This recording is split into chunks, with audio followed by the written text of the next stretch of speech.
Today we're going to be learning Ketubot Daf Kuf. I decided I'm going to put up today all the shiurim through Shmini Atzeret in Israel through Monday, so that people can get a head start. That means there will be no Zoom on Sunday because the shiur will already be up. So basically, after class today, I'll be posting one right after the other. So if you go to the site and you get confused, don't be too confused. But the next 4 shiurim basically will be up: Fridays, Shabbos, Sunday, and Monday. And then Tuesday, we'll be back on Zoom because we're keeping second day Chag. Can listen after Chag. Okay. Starting with our Mishna at the bottom of Tzadi Terem Bet. Shuma dayanim shepichatu shtut o sifu shtut michram batel. We saw this yesterday. When the judges, if they get involved and they sell, let's say, for example, the orphans' property, and they veered from the actual price by 1/6, then it's canceled, which means, by the way, if it was a mistake that was less than 1/6, then it won't be canceled, right? We can keep up to 1/6. That, we'll notice right away, is different from the previous Mishnah about the widow. Remember, if the widow sold more than a dinar's worth, right, maneh and a dinar, 101 for 100, it's canceled immediately. So if she veers at all, it's canceled, whereas the judges, it's not canceled if they veer. But they have up to 1/6. Rashbag omer michan kayam, because of this famous line, im kem ma koach beitin yafeh. If so, what's the power of the courts? And we mentioned very briefly yesterday, this is a very big issue, because again, if you allow the courts to have power even when they make mistakes, right, or even when they veer from the prices, then, and we start to say, oh, well, they may, we shouldn't allow this, then people will start doubting the courts in general. Right? This goes back to the famous pasuk, Lo tasor me'kol asher yagidu lecha yamin u'shmol. Don't veer from what the rabbis tell you right or left.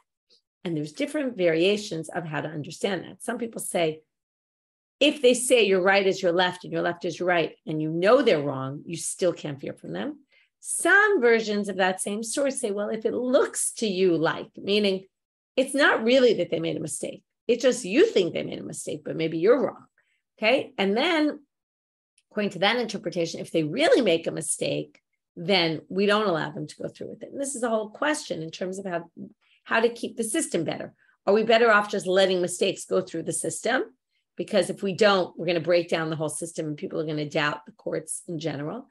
Or do we draw a line and say, well, generally we'll accept, but if they make a mistake, then no.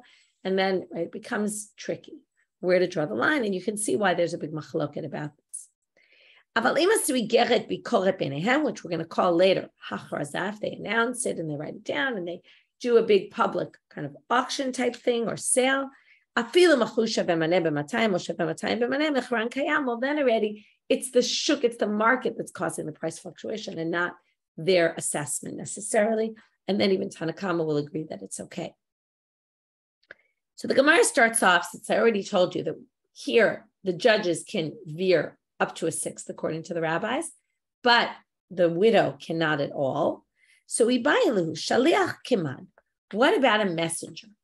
Somebody operates as a messenger, right? The almanah is selling this stuff for her own sake. The messenger is a third party. Are they more like the judges or are they more like the widow? So again, do they have up to 1/6 or do they not have up to 1/6 to make a mistake? So now there's a whole debate about what type of shaliach we're talking about here. Some people think we're talking about a shaliach of the court, operating on behalf of the court, but you don't have 3 judges here. Or is it just a regular messenger? Okay, it's a good question. We're going to leave that question aside. I just want to point out that the commentaries disagree about what exactly the question is about. So Rav Nachman, Rav quotes Rav Nachman saying, Shaliach kedayanim. The messenger is like judges. Rav Shmuel bar Bisna, Rav Nachman ke'almana. No, more like the widow. So now notice both are saying in the name of Rav Nachman. We don't know which one Rav Nachman said. Did he say they're like the judges, that the shaliach has up to 1/6 to err a little bit?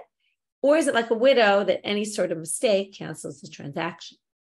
Rava Amar Rav Nachman, shaliach kedayanim. So now we're going back to what we just said, and we're going to show what the logic is of each position. Ma dayanim lav leditu, just like the judges are a third party. They're not selling it for their own sake. Af shaliach nami lav ledidei. Also, the messenger isn't doing it for his or her own sake. And therefore, the reason an almanah has no wiggle room at all is because she's doing it for her own sake. But a shaliach is more like the judges in this way. Now we're going to see the logic for the other approach. Rav Nachman ke'almanah. Ma'almanah yechida, af shaliach yechid. Just like an almanah is one person, also the shaliach is one person, right? There's a difference when three people do something. There's a difference when one person does. One person veers off a little bit, we're going to cancel it. It's three people, we're going to give them a little bit of room. Right, which would distinguish the shaliach and the widow from the court, because the court is a number of people. The hilchata, the halacha is shaliach ka'almanah. The Gemara paskins for us, the shaliach is more treated like the widow. To which the Gemara asks, wait a minute, didn't we just see this Mishna in Trumot yesterday? I send you to take truma to maslo for me. You give whatever I would have given, whatever percentage I would have given. If you don't know what I want you to give, so you do 1/50. That's beinoni, 1/50. But if you veer up to 1/10 of difference and you do 1/40 or 1/60, it's still valid. So what do you see here? You can veer from the amount. The amount was set at 1/50, but if you veer up or down up to 1/10, it's fine. So here you see that in shaliach is treated more like the judges, okay, not like the woman. The Gemara says, no. You're comparing two incorrect things to compare. In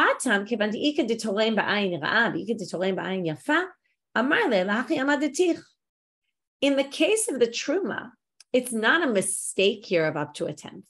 Yes, it's true. The law is if you don't know what I want, you do a 50th. But it's possible that I wanted a 40th or a 60th.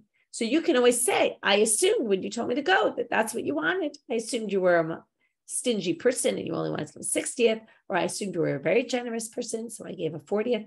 That's still within the range. That's not out of the range. The range is 1/40th to 1/60th. So that's you're doing the correct thing. You're not veering outside. As opposed to but here you sold, right? The almanah sold 101 for 100. The value is wrong. In a mistake, say to the messenger, I didn't want you to make a mistake for me. And then the messenger, right, it's canceled. Okay, so again, this is to support the reading that shaliach is like an almanah, and it doesn't disagree with the Mishna and Trumot. The Mishna and Trumot was within the correct range. Anything outside that would be a mistake and would be canceled. Okay, now, Amar Rav Huna. So far what we did was very simple. We asked, is the shaliach like the judges or like the widow? We said two opinions about what Rav Nachman said. The halacha is paskin in the end like a widow. How does that fit in with the Mishna and Trumot? And we resolved. Next section. How do we paskin in the Mishna? Do we paskin like the rabbis? The judges have up to a 6. Or do we paskin like Rav Shimon ben Gamliel that makoch beitin yafeh, which is any kind of mistake, although we're going to see later that even that mistake is limited. Okay, we'll get to that in a bit. First, we're going to deal with who do we hold like. Amar Rav Huna bar Chanina, Amar Rav Nachman. So again, halacha quoted in the name of Rav Nachman. Halacha kedivrei chachamim. We hold like the rabbis that they have up to a 6, but no more. Wait a minute. Doesn't Rav Nachman hold makoch beitin yafeh in a different circumstance? Where is that? Rav Nachman Amar Shmuel, which means shouldn't he hold like Rashbag here, whose main line was makoch beitin yafeh? In other words, if you're worried about the power of the courts in general and people being what we call mizalzel, not taking seriously the judges, then you should hold it in all cases. Where does he say it? Well, we're going to see. Rav Nachman says in the name of Shmuel. First, he's going to quote Shmuel, then he's going to say what he himself holds. Yitomim sheba'u lachlok b'nechsei avihem. Father dies, leaves young orphans. They're too young to do things on their own, and they want to get their portion. So what do? Beit Din ma'amidim lahem apotropos uborim lahem chelek yafeh. The Beit Din appoints stewards for each of them, and they each steward chooses a good portion for, right? They kind of go on behalf of their orphan to get the right type of thing. So each one has a steward, the steward chooses. and the stewards decide between them, and the stewards are court appointed. This is the important point. Higdilu, when they get older, yicholim limchot, according to Shmuel, they can say, you know what, I didn't want this portion, I want it back. I want to get this portion, and they can go to court and fight it. Rav Nachman didei amar, but Rav Nachman himself, after he quoted Shmuel saying this, said, Higdilu ein yicholim limchot. In ken ma koch beitin yafeh. Once they get older, they can't change what happened. Whatever they got, they can't start arguing and saying, I didn't want this portion. Because if not, what's the power of the courts again? The courts basically appointed these stewards. And if we start saying we want to undo what those stewards did or were appointed by the court, that's basically saying we don't care what the court did. We don't trust your stewards. And the kids can go back and renege on what they got. To which the Gemara says, no, don't compare those two cases. Lo kasha. Hadita'u, hadilo ta'u. The case of the stewards, there wasn't a mistake made. Okay, we'll talk about this in a minute. So if there wasn't a mistake, then what did they want to switch? But there wasn't a mistake. In the case of our Mishna, it was a mistake. They sold it for the wrong price. And this goes back to what I said before about lo tasul, right? Don't veer from what the rabbis say. Well, it depends what they said, right? If the courts rule something incorrect, then we can change it. But if they, right, so here they sold for the wrong amount of money, that we can invalidate. But here, they didn't make a mistake, then we don't let them go back on it. So then I don't understand. If there was no mistake made here about the division of the property, then why are they complaining? It's a matter of, I wanted this, right? I wanted the north side of the field. I wanted the south side. This has better wind. This has better this, or this, this I remember as a child. This was my, I have a close tie to this. There could be all sorts of reasons why they could say, I don't want this portion. I want that portion, even though there was no mistake actually made. So Rav Nachman ends up saying, if there's a mistake, then the courts are wrong. If there's no mistake, then we say, ma koch beitin yafeh, and we don't change anything the judges did. Otherwise, people will cause all sorts of problems with our system. Ki'ata Rav Dimi Amar. Now we're going to get to halacha l'maaseh. What happens? Who do we hold like? So we saw that Rav Nachman held like the rabbis. Now we're going to see a story about Rebbi. When Rav Dimi came from Israel, he told the following story. Maasev asa Rebbi, Rebbi's Rabbi Yehuda Nasi, kidivrei chachamim. Rebbi ruled like the rabbis. And basically said, right, there was a mistake, and they sold something for more than a sixth of difference from the price. They undid the sale. Amar lefanav Parta b'noshel Rabbi Elazar ben Parta ben b'noshel Rabbi Parta gadol. They're trying to give him yichus. Okay, Parta, we might not have heard of, but he was the son of this person. It was the son of that person. Well, he came along to Rebbi and said, "Im came ma koch beitin yafeh." Said, if so, what power are you giving to the courts? How could you do this? Right? People are going to start claiming that the courts aren't make mistakes and we're not going to trust them.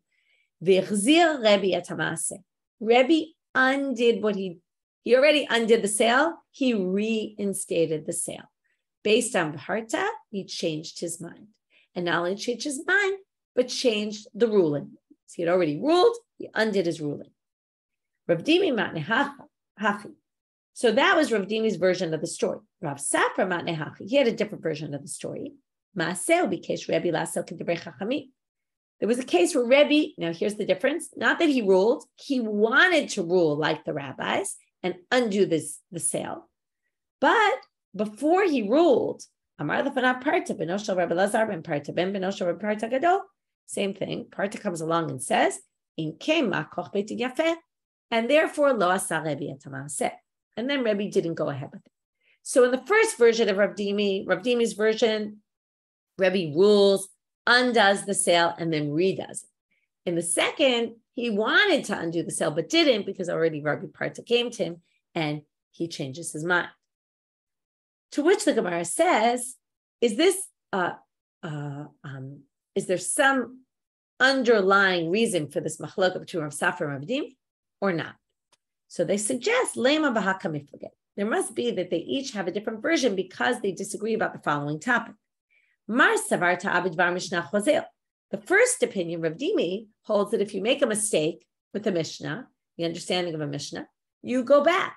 In this case, he ruled incorrectly based on a Mishnah, right? He ruled by the wrong side of a Mishnah. So he had to undo what he did.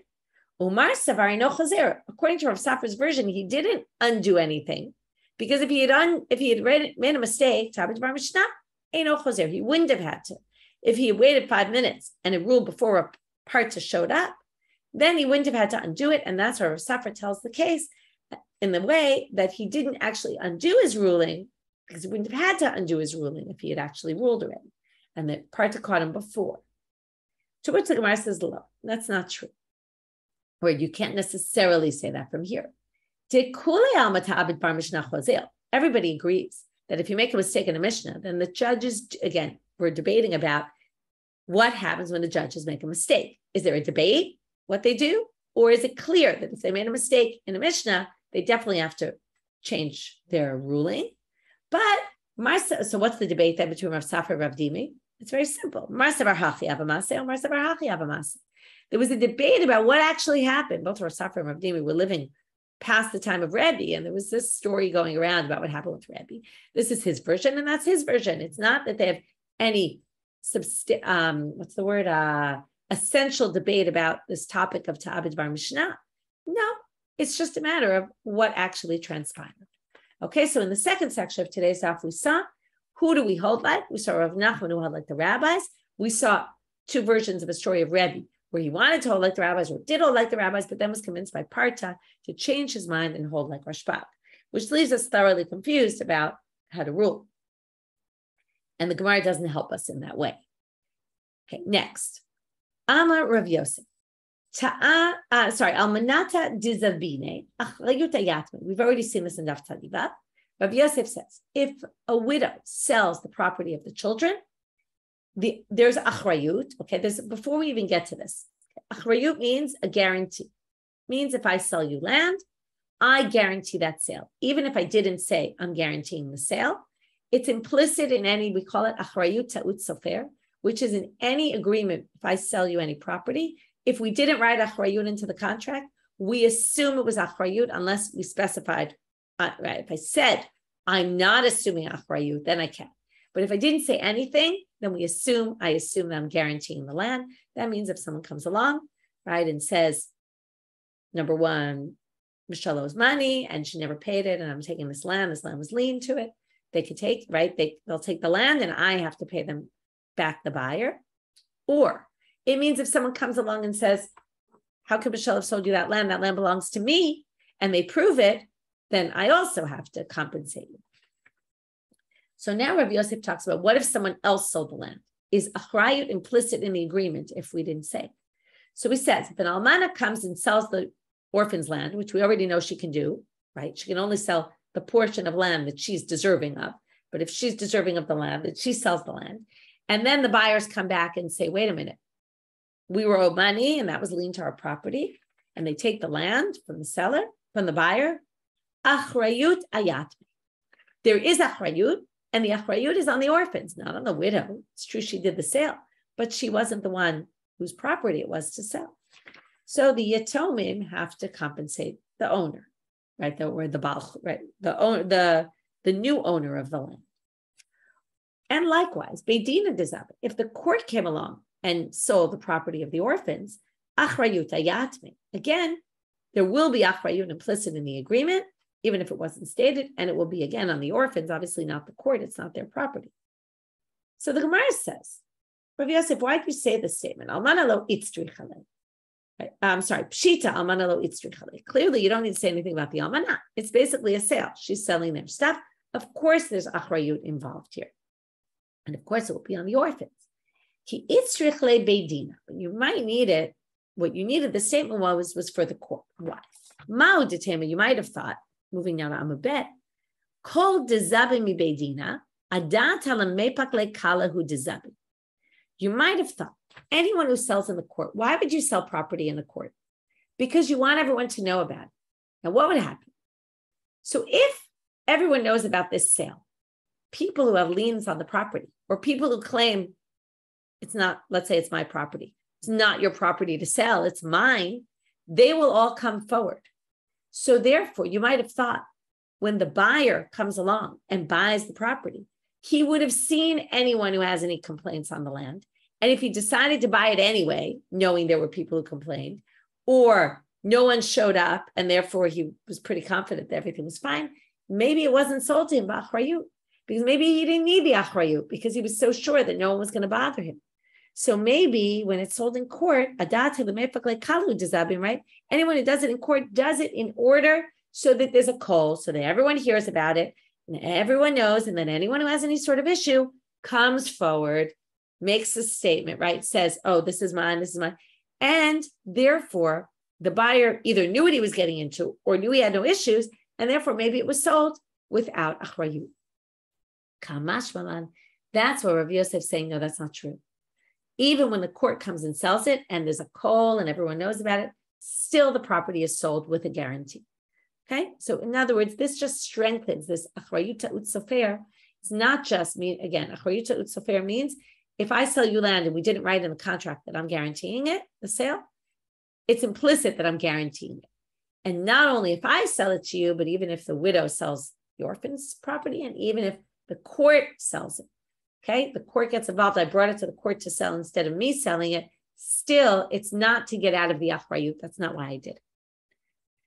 Rashbag Omer. Now we're going back to Rashbag in the Mishna and saying, Rashbag said, Im kemach koch beitin yafeh, meaning if they made a mistake over a sixth, the sale is not canceled. Well, ad kama, to what extent though? Amar Rav Huna bar Yehuda, Amar Rav Sheshet. Rav Sheshet is now going to limit it and say it's not that they don't think any mistake. There is a boundary, even for Rashbag. Ad palga, until half, which either means half or double, which we're going to see right now. Tanya namihachi Amar Rashbag. Beitin shemachru shaveh 200 b'maneh or shaveh maneh b'200 michan kayam. If the court says, here's a brayta that says that Rashbag holds, if the court sold something that sounds like the previous Mishna, right? A 200 plot for 100, or 100 plot for 200, meaning half the price or double the price, michran kayam. But beyond that, the assumption is it's not.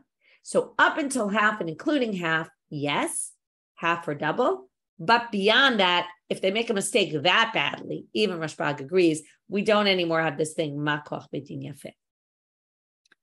Amar Ameimar mishmei de Rav Yosef. Ameimar is now going to say the following, and now we're going to have a whole question. So, by the way, I see a whole thing in the chat about zabin. Zabin, okay, for example, it comes up in Chagad. I see you're saying it's a word we're familiar with. Zabin abba bitrei zuze. Now you know what that means, right? Trey to zuzim. Now, I want to point out zabin sometimes means sell and sometimes means bought. Okay, so it's a little bit confusing in that sense. So it could mean both, depends how it's written, and it depends sometimes on the context. So it is a confusing word in that sense. Amar Ameimar Mishmei, and you know, usually in Hebrew you would have, let's say, to teach and to learn is the same root, but depending on how you use it, specifically the word zabin by itself could mean sell or buy. So it often causes confusion. Amar Ameimar Mishmei Rav Yosef. Ameimar now says, Beitin shemachru below hachraza naasu kamisha te'u b'dvar Mishna v'chuzrim. If a beitin sells without making an announcement, we saw this announcement in the Mishna, right? That was this igeret that they wrote, and they announce it. Now, comes the Ameimar and he says, if the beitin sold someone's property without announcing it, naasu kamisha te'u b'dvar Mishna v'chuzrim, they're like someone who made a mistake in a Mishnah, and it goes back. The sale is no good, invalid. To which the Gemara says, wait a minute, naasu, they're like someone who made a mistake? Vadai ta'u. They clearly made a mistake because it appears in the Mishnah, Masechet Erchin, Ditnan, Shuma Yitomim, 30 yom, V'shuma Hekdesh, 60 yom, Umachrizim Boker ve'erev. When the judges do an assessment for and sell the property of an orphan, or when we sell property of Hekdesh, by the way, it doesn't say judges here.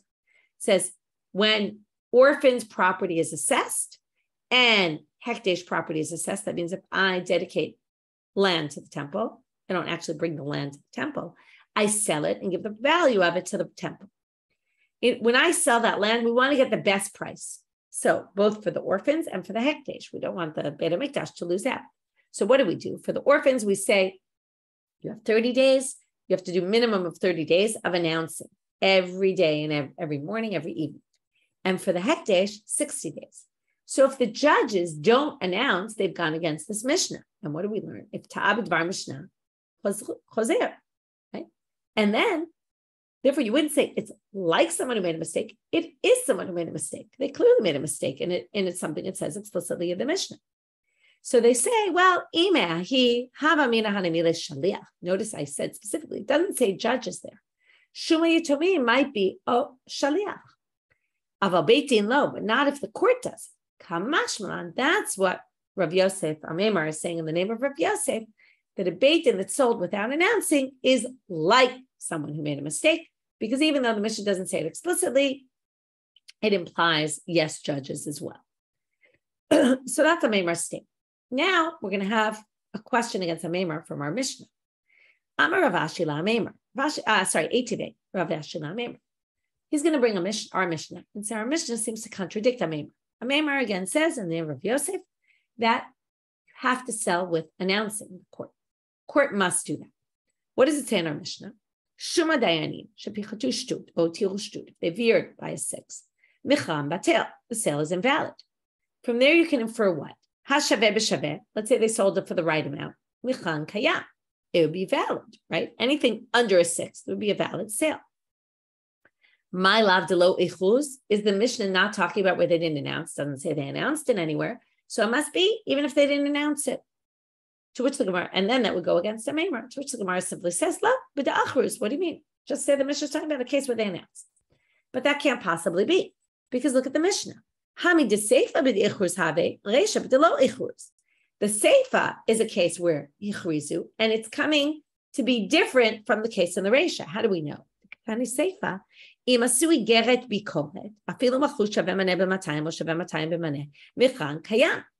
says once they announced it, though, then you have more than a 6. So that makes it clear that the beginning was not talking about where they announced it, because the whole difference in the seifa is if they announce it, then it's a different story. Then we assume it's the market rate that fluctuated because of supply and demand. And that's why the price veered so much. And we don't blame the judges for it. It's the market. So now that we see that that's the second case, the first case is clearly there was no announcing. So now we're really stuck because Ameimar says a judge that doesn't announce, the sale is invalid. Well, that doesn't work with our Mishnah because it's here. Our Mishnah said the sale is valid as long as it's under a 1/6 of veering from the actual price. So we're going to have 3 answers to this. And the lo'olam b'delo ichruz. So now they say it's clear the reisha is b'delo ichruz, but we're going to explain the reisha in 3 different ukimtot. That means we're going to say the Mishnah is talking about a particular situation. V'lo kasha. Kam b'dvarim shemachrizim alehem. Ameimar was talking about items that you announce. And kam b'dvarim shemachrizim alehem. Our Mishnah was talking about items that you don't announce. What are items that you don't announce? We're going to learn right now. Elin dvarim shemachrizim alehem. Ha'avadim, slaves. Ha'metaltalim, movable property. V'ashtarot, and documents. Why not? Avadim, tamamai, shamishmu v'yivrechu. Slaves, because if you start announcing that you're selling them, they're going to run away. They don't want to be sold. It's heavy for them to start with a new master. They don't want to do that. They'll run away. Metaltalin ushtarot, that don't have legs and can't move. But what about them? Shema yikinivu. Well, what do? You go to the town square and you start announcing it. And you bring your objects and you bring your documents and you want to sell them. Well, there's a lot of people who come to hear and see, and that's a great way for, pickpocketers and things like that. Well, someone will just grab it and steal it. So because of that, we don't make you announce it. So it could be that our Mishnah is referring to a case that they were selling items that are not meant to be announced. Second option. Could be a time that we don't announce. This isn't exactly a time. We're going to see what this is in a minute. It's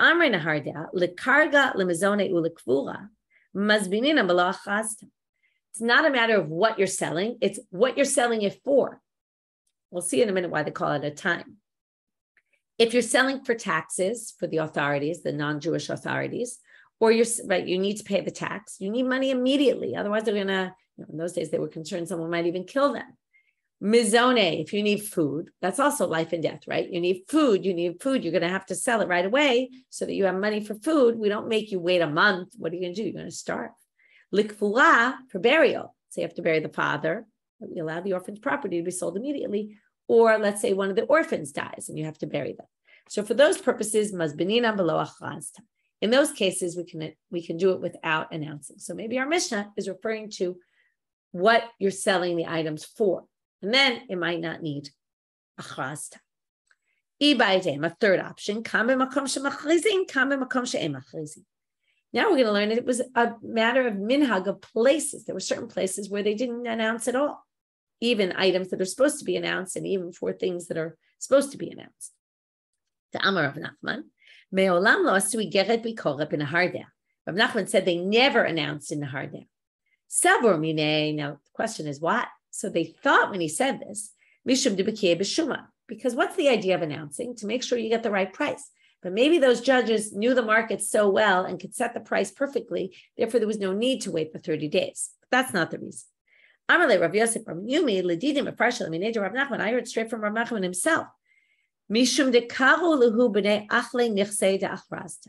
The people of Nahardia were called the people who eat the nechasim of the hachraza. What does this mean? When they start announcing there's an orphan and we have to sell his possessions, blah, blah, blah, right for the money, people will say, oh, I'm going to jump on this good deal. And instead of the achrasta making sure there was a good market rate, in certain places, there were people who took advantage of the situation and maybe they kept the price low. They knew that, when I remember I was looking for a house to buy and I remember someone told me, oh, this house is inexpensive because it's a divorcee and she needs the money right away. People know that when you get a case like that, immediately you're going to be able to negotiate very low because they're desperate for the money. So once they would announce it would be clear to everybody that was the case. Sometimes that made the price worse. So therefore, they did it quietly and didn't exactly announce what it was for. And that was a way to ensure a better price. So since the whole idea of achrasta, announcing it, is to get a better price, and in certain areas where it wasn't helping for that, they stopped it entirely. And maybe the Mishna is referring to that case. So again, this is all to explain the first line in the Mishnah about shuma dayanim shpichtu shtut or sifu shtut. We have to have three possible ukimtos: either items that you don't announce, you're selling it for something that you don't need announcing for, or it's a place where they don't make announcements at all because it's worse for the orphans. Amar Rav Yehuda Amar Shmuel, mitaltalin shel yitomim shamin otanu mochlim otam la'alter. If we have movable property of orphans, Shmuel comes along and says, movable property we sell immediately. Rav Chistam, now why? Because we're worried, particularly if it's movable property that could get ruined, like crops, fruits, vegetables, they could get ruined and rot, so we have to sell them immediately. Rav Chistam, Rav Imi, mochrim otam l'shvakim. We sell them in the marketplace. We wait till there's a market. And then we go to the market and we sell it there because you'll get a better price. So we're stuck with this, on the one hand, you don't want the stuff to rot. On the other hand, you want to make sure you get a good price. If you sell them immediately, you might not get a good price, especially if there's no market there. Below pligi, in fact, there's not a machloka between them. Hadimikarv shuka, hadimirachik shuka. It really depends on the circumstances. If the day of the shuk is far off and the fruits will rot before then obviously you sell them right away. If you could wait till the shuk, then wait till the shuk and get a better price. Now we're going to see some examples. Rav Kana he was in charge of the beer of Rav Sheshet, the son of Chilkiah, who was the Chilkai, who was a yatom.